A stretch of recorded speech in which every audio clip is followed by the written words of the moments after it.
Hi friends, this is Claudia, your Central Florida real estate agent, and today we're just going to have a sit and chat.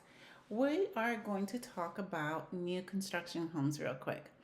A lot of people think if you're buying new construction, you don't really need a buyer's agent, but that's not true at all.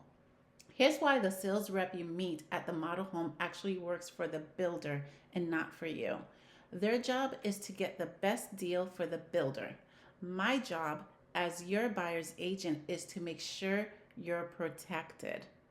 I help you understand the contract, I negotiate upgrades, keep an eye on the inspection process, and even make sure that the timeline the builder promises actually happens. Plus, the builder usually pays my commission, so it doesn't even cost you anything extra to have someone on your side. So before you walk into that model home and fall in love with it, bring your agent with you. It can make a huge difference in saving money, avoiding surprises, and getting the best experience possible. If you have any questions or would like more information or just want to know about the home buying process in general, my information is down below and you can contact me. Thank you.